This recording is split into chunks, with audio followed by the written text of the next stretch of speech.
वंदे उत्कल जननी जय Jagannath. Social media संगृहीत होता ये वीडियो को आपण माने देखंतु। ओडिशा रे चली कौन एटी लोकतंत्र गणतंत्र चली ना ऑफिसर राज गुंडा राज चली।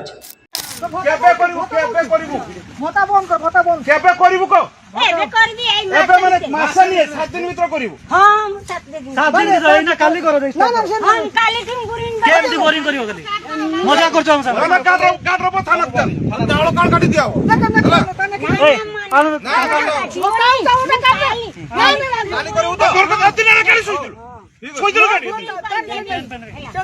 काटी सोइदिलो हां मैं बोरिंग कर एडी तो चावल कर दो लखाउ जेडी ना ना करिवो काली बोरिंग कर मते आ 2 मास 2 मास 3 मास 15 दिन छाप पकेइबो। हां हां मु कर देबी मु खाली छाड़ी बिक्री कर देबी छेली काली ना ना तुम आरंभ न छाड़ी तो जोर किते ना तुम आरंभ कर थाना करे पैसा नहीं जे गुड धंधा चली ना थाना को जाना ना होबनी तो ये करिवो।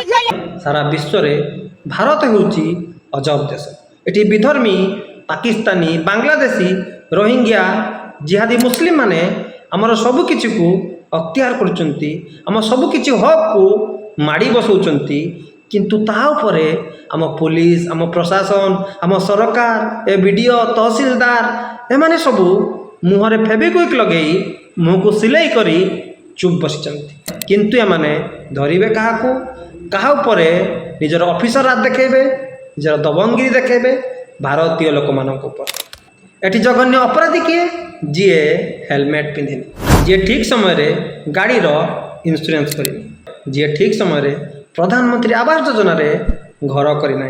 सरकार परिवर्तन हैला किंतु व्यवस्थार ए पर्यंत परिवर्तन नहीं। जेते भी सबू जन कल्याणकारी योजना चली शिक्षा हो स्वास्थ्य हो बासगृह हो से जहाँ भी हो जेते भी सबू जन कल्याणकारी योजना चली आम मानक टैक्स पैसा चली जनता जनार्दन अक्लांत झाड़ बुआ टैक्स पैसा चली। ऑफिसर बाबू मैंने एते कौन पाई गरम होचंती। ए गाँवली महिला जनकर अपराध कौन महिला जनक प्रधानमंत्री जो आवास योजना रे घर दौरान ताकू करिया पई किछि विलंब होई। आम ओडिशा रे चली कौन ए ऑफिसर बाबू माने निजकू कौन भावुचंती कि कौन गरीब पर समस्तंकर अत्याचार चली दुर्बल पर सबल अत्याचार कौन एबे भी चली स्वाधीन भारत रे चली जो हिताधिकारी माने घर पाइबा योग्य आपण माने चिन्हट करी ताकू घर देइचंती टिके विलंब हवा द्वारा ता प्रति कौन पाई एमिति अन्याय करूच अत्याचार करूच ताकू बीच रास्ता रे हैरान करूच ताकू गाली गुलज करूच ताकू धमकौच। अरे तुम मानकू लाज शरम किछि अछि ना नहीं तुम मानक पाखरे मानविकता कौन बंची जदि महिला जनक भूल करिछि तबे तुम आईन आश्रय नब। ए ऑफिसर बाबू माने भूली जाउचंती जे एमाने होउचंती जनता जनार्दनकर अक्लांत परिश्रम झाड़ बुआ धन रे तुम माने दरमा पाउच तुम मानक घर चलुछि। एही तत्परता एही दृढ़ कार्यानुष्ठान अन्य मानक पई अछि ना केवल असहाय गरीब गाँवली महिला मानक प्रति अछि।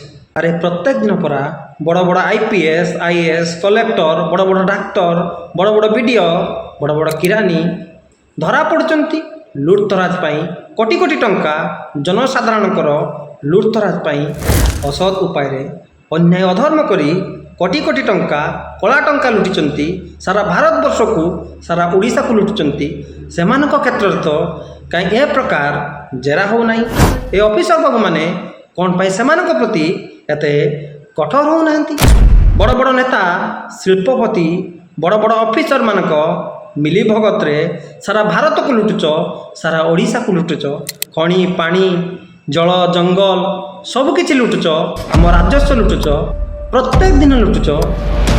किंतु तुम मानकर दबंगिरी तुम मानक गुंडाराज कहा उपरे चलिबो असहाय निरीह लोक गरीब लोक ओह तुम माने परा बड़ बड़िया बाबू तुम माने परा नेता मंत्री सुप्रीमकोर्ट हाईकोर्ट रो बड़ बड़ जज वकील मानकू टंका देई पकेट रे रखिछ तुम मानक कथा रे परा संविधान आईन कानून चले। ଏଠି ବଡ଼ ବଡ଼ ଶିଳ୍ପପତି କୋଟି କୋଟି ଟଙ୍କା ନେଇ ଫେରାର ହୋଇଯାଇଛନ୍ତି। ସେମାନଙ୍କ ଋଣକୁ ସୁଝିବା ପାଇଁ ପୁନଃ ଆଉ ଥରେ କୋଟି କୋଟି ଟଙ୍କାର ଋଣ ନେଇଛନ୍ତି। ତାକୁ ନ ସୁଝିପାରି ବିଦେଶକୁ ଫେରାର ହୋଇଯାଉଛନ୍ତି। ପୁରା ଭାରତବର୍ଷରେ ସବୁ ରାଜ୍ୟରେ, ସବୁ ସହରରେ, ଗାଁ ତହସିଲରେ କୋଟି କୋଟି ସଂଖ୍ୟାରେ ଏହି ରୋହିଙ୍ଗ୍ୟା ବାଂଲାଦେଶୀମାନେ, ଏହି ବିଦେଶୀ ବିଧର୍ମୀମାନେ ଆମ ସରକାରୀ ଜମିକୁ ଅକ୍ତିଆର କରୁଛନ୍ତି। ବେଆଇନ ଭାବେ ଭାରତର ନାଗରିକ ହୋଇ ପ୍ରତ୍ୟେକ ଦିନ ଆମ ଗଚର ଜମିକୁ, ଆମ ସରକାରୀ ଜମିକୁ ଅକ୍ତିଆର କରୁଛନ୍ତି। ଲକ୍ଷ ଲକ୍ଷ କୋଟି କୋଟି ଟଙ୍କାରେ ଆମ ରାଜସ୍ୱ ଏହି ବିଧର୍ମୀ ବିଦେଶୀ ଅନୁପ୍ରବେଶକାରୀମାନଙ୍କ ପାଇଁ ଖର୍ଚ୍ଚ ହେଉଛି। ରାସନ ହେଉ, ପାଣି ହେଉ, ସରକାରୀ ଯୋଜନା ହେଉ, ସରକାରୀ ଚାକିରି ହେଉ, ଆମମାନଙ୍କର ହକ୍କୁ ଛଡ଼ାଇ ଏ ବିଦେଶୀ ବିଧର୍ମୀମାନେ ସାରା ଭାରତବର୍ଷକୁ ଅକ୍ତିଆର କରିସାରିଲେଣି। କାହିଁ ଏ ବାଂଲାଦେଶୀଙ୍କ ପ୍ରତି ତ ତୁମ ଗୁଣ୍ଡାଗିରି, ତୁମ ଦବଙ୍ଗଗିରି, ତୁମ ଆଇନ କାନୁନ, ତୁମ କଡ଼ା କାର୍ଯ୍ୟାନୁଷ୍ଠାନ କାମ କରୁନି।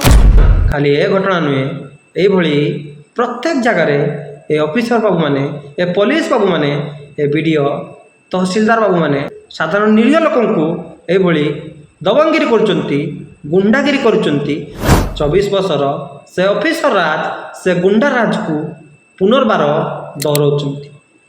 ଏ ନିନ୍ଦନୀୟ ଘଟଣା ତ କେଉଁଠିକାର ମୋତେ ଜଣା ନାହିଁ, କିନ୍ତୁ ଏ ଭିଡ଼ିଓକୁ ଆପଣମାନେ ଅଧିକରୁ ଅଧିକ ମାତ୍ରାରେ ସେୟାର କରନ୍ତୁ। ଏଭଳି ଅନ୍ୟାୟ ଅଧର୍ମ ବିରୁଦ୍ଧରେ ଆୱାଜ ଉଠାନ୍ତୁ। ଏ ଭିଡ଼ିଓକୁ ଅଧିକରୁ ଅଧିକ ମାତ୍ରାରେ ସେୟାର କରନ୍ତୁ। ଏ କଥାଟି ଯାଇ ଯେମିତି ବଡ଼ ବଡ଼ ନେତା, ମନ୍ତ୍ରୀ, ମୁଖ୍ୟମନ୍ତ୍ରୀଙ୍କ ପାଖରେ ଏ କଥା ଯାଇ ପହଞ୍ଚୁ। ଆଉ ଏମିତି ଗଲୁ କରୁଥିବା ଏ ସରକାରୀ ବାବୁମାନଙ୍କର ଗଲୁ ମାରନ୍ତୁ। ତାଙ୍କ ଉପରେ କଠୋର ତୁରନ୍ତ ଆକ୍ସନ୍ ନିଅନ୍ତୁ। ସାଧାରଣ ନିରୀହ ଲୋକଙ୍କୁ, ସ୍ୱାଭିମାନୀ ଓଡ଼ିଆଙ୍କୁ ନ୍ୟାୟ ଦିଅନ୍ତୁ।